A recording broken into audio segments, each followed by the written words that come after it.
Hi, I'm Matt and I'm the marketing assistant here at Ocean World Travel. Recently, I was lucky enough to go on an Avalon river cruise. I know, tough job, right? I thought it'd be a good idea to let you know what river cruising is really like. Perhaps those people that have never considered one, or for those people who are tempted but need to know a little bit more information. Let's start off with the ship. It's a lot smaller than the usual ocean liner, with Avalon's Tapestry II carrying up to 128 guests and 37 crew members.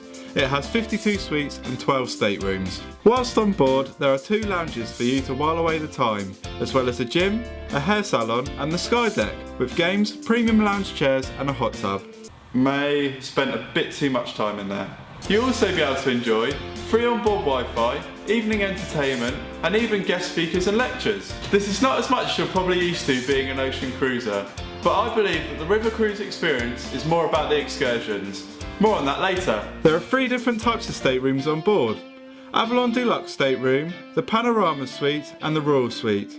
I stayed in the Panorama Suite and as you can see by the pictures they are pretty big. In fact, they are 200 square feet, 30% larger than the industry standard. The wall-to-wall panoramic windows are really something special. Added with the river-facing beds, it was great to wake up to the next destination.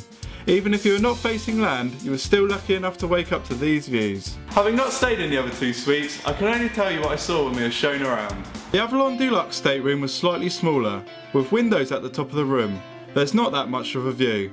Well, you might see a swan or 2.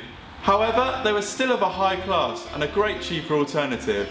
You can always get the views from the sky deck. The Royal Suites were what you'd expect from any type of suite in a ship to this high of a standard. Basically bigger than my flat. If your budget can stretch to this, then why not? A separate living and sleeping space, 2 bathrooms, it's something we'd all love for a week, right? However, there is a catch. There's only 2 suites on board, so if this is your sort of thing, you have to be quick to book. So, let's now talk about the most important thing of any holiday, and probably my favourite thing of the trip, the food. Honestly, I think it's the best food that I've ever eaten.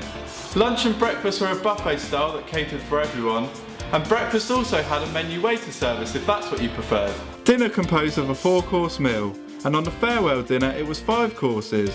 If you did not fancy the set menu, they always offered alternative options. I've been home for a couple of weeks now and I still don't think I've felt hungry yet. The food was mostly inspired by France and at a 5-star standard.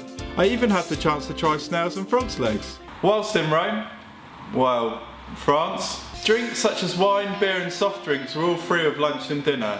Once at the bar they were about €5 or €6 and a cocktail was about 7 or 8. However, every night before dinner there was always a happy hour. As I mentioned before, I believe that river cruising's main aspect is its excursions. Whilst away I visited Vernon, Quebec, Rouen, Conflans and Paris, all of which included at least one activity within the price you pay for the cruise. Excursions would usually be in the morning and at an additional cost you could do one in the afternoon.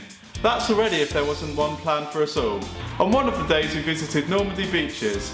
This was an all-day excursion and included lunch at a local restaurant. There was a choice of 2 excursions a day, apart from a couple of days where there was one which we all had to do. To give you an idea of what we could do, here are some of the choices. A visit to Busy Castle, a visit to the village where Van Gogh spent his last few months, a visit to the UK and Canadian landing beaches, a trip to see Normandy's thatched cottages, and various walking tours. Whilst on these tours, we were shown around by some very knowledgeable guides. These are truly an asset to the company. The beauty of river cruising is that if there was no excursions that tickled your fancy, you were docked right in the centre of town, so you could do some exploring of your own.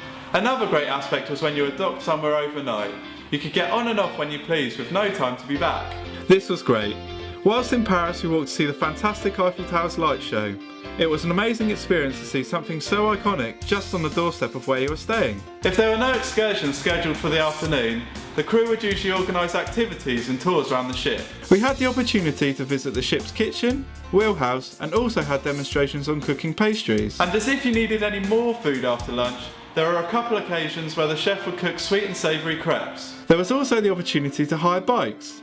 They had to be booked out in advance and there were only 4, but it was another great way to explore the towns you dock in. I think another highlight of the trip has to be Avalon's cruise customer service. They were outstanding. Being on a small ship, it was great to get to know most of the staff. The waiting staff were excellent and you definitely found a favourite. Ours was Bogdan.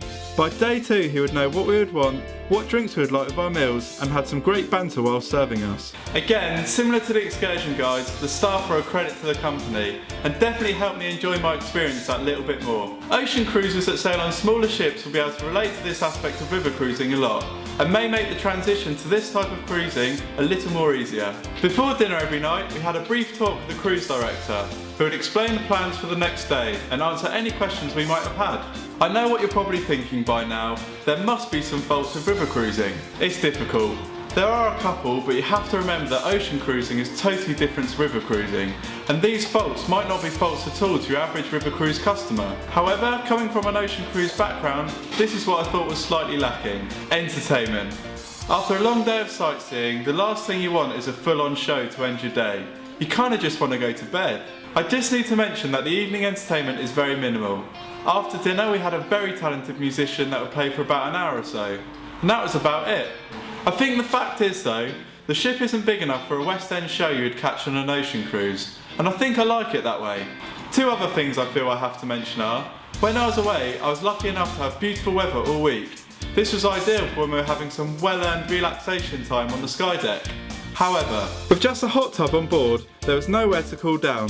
The hot tub was hot by name, hot by nature, and was like getting in a bath to try and cool down. I know, first world problems, huh? The second thing is disabled access. This is really disappointing because I believe the experiences you get on a river cruise should be shared by everyone. I really hope that the industry managed to overcome this situation. Overall, I really enjoyed my time aboard Avalon's Tapestry II and my first river cruising experience. You weren't meant to see that. Would I do it again? Of course. Would I pick it over an ocean cruise? Maybe. The small ships, being docked in the centre of town, and really enjoying the slower pace of life are the charms of river cruising. It may seem slightly more expensive, but for all what's included, it's a bargain. If you're craving that slower pace of life within a truly luxury experience, river cruising is the one. Now, where's my boss? I need to ask him where I get to go to next.